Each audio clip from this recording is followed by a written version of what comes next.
जोहार जय आदिवासी। झारखंड और महाराष्ट्र के विधानसभा चुनाव की तारीख की घोषणा हो चुकी है। महाराष्ट्र में 20 नवंबर को चुनाव होंगे और 23 नवंबर को उसके परिणाम आएंगे, जबकि झारखंड में 2 चरणों में चुनाव होने वाले हैं। 13 नवंबर और 20 नवंबर को उनके परिणाम भी 23 नवंबर को ही आएंगे। यहाँ पे हैरान करने वाली बात यह है कि महाराष्ट्र विधानसभा की जो कुल सीटें हैं वो 288 हैं, 288 है, लेकिन उसका जो चुनाव है वह सिर्फ एक चरण में होगा, जबकि झारखंड विधानसभा की 81 सीटें हैं, फिर भी वहाँ पे 2 चरणों में चुनाव होंगे। अब है ना अजीब बात। हालांकि विधानसभा चुनाव को लेकर सभी पार्टियों ने अपनी अपनी तैयारियां शुरू कर दी है। झारखंड चुनाव की बात की जाए तो भाजपा ने अपने बड़े बड़े आदिवासी नेताओं को मैदान में उतारा है, जबकि झारखंड मुक्ति मोर्चा और कांग्रेस गठबंधन की ओर से मुख्यमंत्री हेमंत सोरेन मैदान में है। बीजेपी लगातार बांग्लादेश घुसपैठ के मुद्दे को उठा रही है, तो हेमंत सोरेन भी इसी मुद्दे पे भाजपा को घेर रहे हैं, क्योंकि केंद्र में भाजपा की ही सरकार है। एक तरफ भाजपा ने झारखंड मुक्ति मोर्चा के नेता चंपाई सोरेन को अपने साथ शामिल करके पार्टी को एक बड़ा झटका दिया है, लेकिन जिस तरह से हेमंत सोरेन चुनावी मैदान में पड़े हैं उसे देख के लगता है कि चंपाई सोरेन से बीजेपी को उतना फ़ायदा नहीं मिलेगा। वो तो आने वाले वक्त में ही पता चलेगा कि इससे किसको फ़ायदा होगा और किसको नुकसान।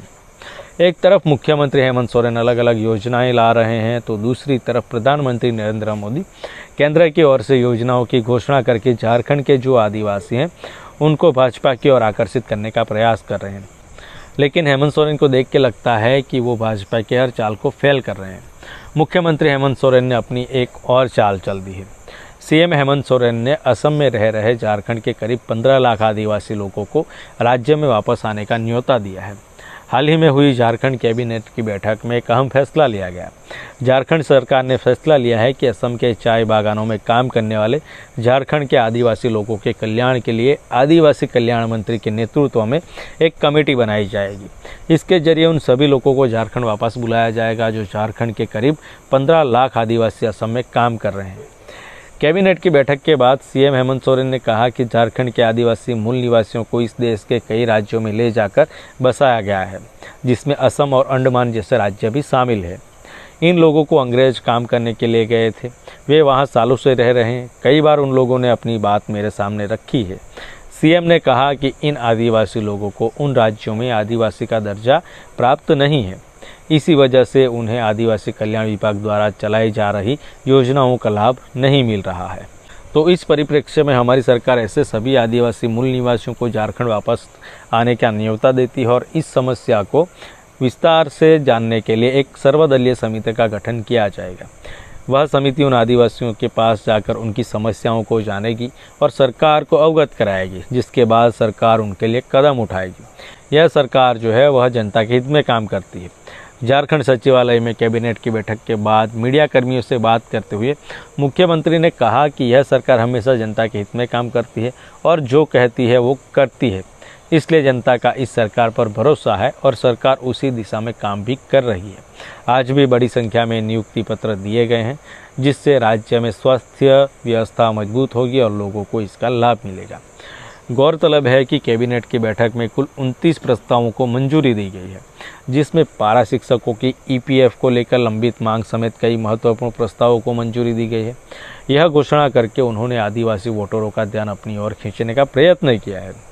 झारखंड की भी एक बात की जाए तो यहाँ पर आदिवासियों की जो आबादी है वह 26% है, जो राजनीतिक तौर पर बहुत ही महत्वपूर्ण भूमिका निभा सकती है।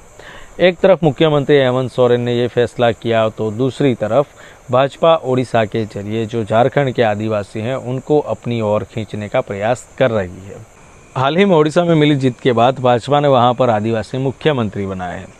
ओडिशा में अपनी पहली सरकार का नेतृत्व करने के लिए आदिवासी चेहरे मोहन चरण मांझी को चुनने के बाद भाजपा ने आदिवासी आइकॉन और बिरसा मुंडा की जयंती मनाने के लिए सुंदरगढ़ जिले में उनका भव्य एक स्मारक बनाने का फैसला किया है। इस कदम को राज्य में आदिवासियों के बीच अपनी ताकत को और मजबूत करने के प्रयास के रूप में देखा जा रहा है। जो उड़ीसा की आबादी का करीब 23% हिस्सा है, यानी कि उड़ीसा की जो आबादी है उसमें 23% हिस्सा वहाँ के आदिवासियों का है। झारखंड की बात की जाए तो झारखंड में 26% है। इस भव्य स्मारक में बिरसा मुंडा की 150 IO फीट ऊंची प्रतिमा, एक सम्मेलन केंद्र, एक स्मारिका दुकान और लॉन होंगे। इस स्मारक को स्थापित करने के लिए सुंदरगढ़ जिले की पहचान करने का ओडिशा सरकार का निर्णय महत्वपूर्ण है।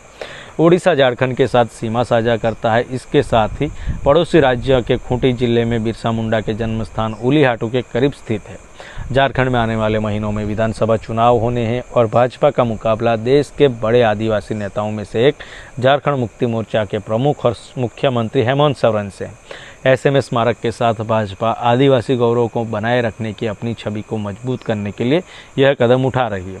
इसे देख के लगता है कि कहीं ना कहीं भाजपा ओडिशा के सहारे झारखंड के आदिवासियों को लुभाने का प्रयास भी कर रही है।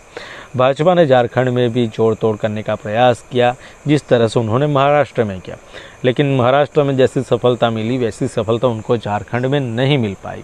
लेकिन अब फिर से केंद्रीय एजेंसी यानी कि ईडी का इस्तेमाल चुनाव से पहले शुरू हो गया है। हाल ही में झारखंड में सोमवार को प्रवर्तन निदेशालय यानी कि ईडी का बड़ा एक्शन देखने को मिला है। ईडी की राज्य में 20 से ज़्यादा ठिकानों पर छापेमारी चल रही है। ईडी की टीम मंत्री मिथिलेश ठाकुर के करीबियों के यहाँ भी पहुँची है। वहीं IAS मनीष रंजन के सरकारी आवास में भी छापेमारी की जा रही है। सूत्रों ने बताया कि ईडी का यह एक्शन राज्य पेयजल एवं स्वच्छता विभाग द्वारा जल जीवन मिशन में कथित घोटाले से संबंधित है।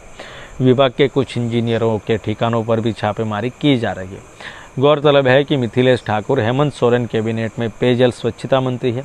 अब चुनाव नज़दीक आते आते और क्या क्या होगा वो तो आने वाले वक्त में ही पता चलेगा कि कौन सी पार्टी आदिवासियों को अपनी ओर आकर्षित करने में सफल रहेगी और कौन आदिवासी किसको स्वीकार करेंगे। वीडियो को शेयर जरूर करें, लाइक करें, कमेंट में अपनी राय भी बताएं। मिलेंगे दूसरे वीडियो में, तब तक के लिए जोहार, जय आदिवासी।